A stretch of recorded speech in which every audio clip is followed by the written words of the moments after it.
நேற்றும் இன்னைக்கும் வந்து எங்கள் தரப்பு விளக்கத்தையும் இந்த நிகழ்ச்சி ஏற்பாடு சம்பந்தமாக எங்கள் தரப்பு விளக்கு எப்படி நடந்தது, என்னென்ன நிகழ்ச்சிகள் எப்படி ஏற்பாடு செய்யப்பட்டது ஆகிய அனைத்து விளக்கங்களையும் கேட்க எங்களுக்கு வந்து சம்மன் அனுப்பப்பட்டிருந்தது.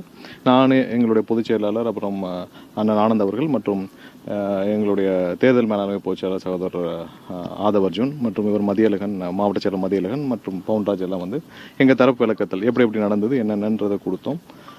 கண்டிப்பாக எல்லாத்தையும் கொடுத்துவிட்டு சற்று முன் வந்து எங்களுடைய பொதுச்செயலாளர் ஆனந்த் அவர்களுக்கு அனைவரும் முடித்து இன்னைக்கு கூட எங்களுடைய தரப்பில் என்ன விளக்கமோ அனைத்தும் கொடுக்கப்பட்டு விட்டது.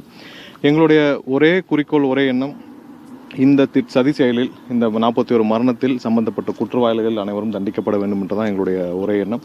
அதில் எந்த மாற்று கருத்தும் கிடையாது. அதற்கு அனைத்து ஒத்துழைப்புகளும் நாங்கள் கொடுப்போம் என்று கூறியிருக்கிறோம். ஸோ இந்த சதி செயலில் ஈடுபட்ட குற்றவாளிகள் இந்த இடத்துல சுற்றி கொண்டு இருக்கலாம், பக்கத்திலே இருக்கலாம், இங்கேயே சுற்றி கொண்டு இருக்கலாம். ஸோ அவர்கள் அனைவரும் சட்டத்தின் முன் நிறுத்தி தண்டனை கிடைக்க வேண்டும் என்றுதான் எங்களுடைய ஒரே எண்ணம். எங்களுக்கு இருந்த அனைத்து சந்தேகங்களையும் இங்கே இருக்கிற அதிகாரிகளிடம் கொடுத்திருக்கிறோம். மேலும் எங்களிடம் இருக்கும் மற்ற சந்தேகங்கள் என்னென்ன விவரங்கள் எல்லாத்தையும் கொடுத்திருக்கிறோம். கண்டிப்பாக இந்த விசாரணை நல்லபடியாக நடக்க வேண்டும். இதில் சம்பந்தப்பட்ட அனைத்து குற்றவாளிகளும் தண்டிக்கப்பட வேண்டும். 41 உயிர்கள் பலியாக இருக்கிறது. அந்த உயிர்களுக்கான நியாயம் கிடைக்க வேண்டும் என்பது எங்களுடைய எண்ணம். இதற்கு கடைசி வரை எங்களுடைய போராட்டமும் இருக்கும், இதற்கு முழு ஒத்துழைப்பும் இருக்கும். எஸ்ஐடியிலும் நாங்கள் தான் போய் வாங்கிட்டு வந்தோம்.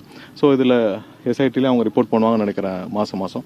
ஸோ இதில் கண்டிப்பாக இந்த 41 உயிர்கள் பலியானதற்கான அனைத்து இதில் சம்மந்தப்பட்ட அனைத்து குற்றவாளிகளும் தண்டிக்கப்பட வேண்டும் என்பது இதில் கடைசி வரை எங்களுடைய போராட்டம் தொடரும் என்பதை நாங்கள் தெரிவிச்சுக்கிறோம். இந்த விசாரணை போது இதில் சதி நடந்திருக்க வாய்ப்பு இருக்குன்னு அவங்கள்ட்ட ஏதாவது நீங்கள் சொன்னீங்க?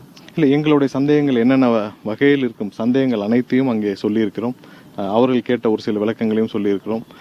கண்டிப்பாக இதில் பொதுமக்கள் அனைவருக்கும் தெரியும், உங்கள் அனைவருக்கும் தெரியும் இதில் என்ன நடந்தது, எப்படி நடந்தது என்னன்னு தெரியும். கரூரில் மட்டும் ஏன் இப்படி நடந்தது உங்கள் எல்லாருக்கும் தெரியும். ஸோ இதில் எந்த வகையில் யார் குற்றம் செய்திருந்தாலும் அவர்கள் கண்டிப்பாக தண்டிக்கப்பட வேண்டும். அது ஒன்று தான் எங்களுடைய ஒரே எண்ணம். கண்டிப்பாக அதில் எங்களுக்கு இருந்த அனைத்து சந்தேகமும் சொல்லியிருக்கிறோம். மேலும் பல கட்டங்களில் அவங்களுடைய விசாரணைகள் இருக்கும். ஸோ அதில் கண்டிப்பாக நியாயம் கிடைக்கும்னு நம்புகிறோம்.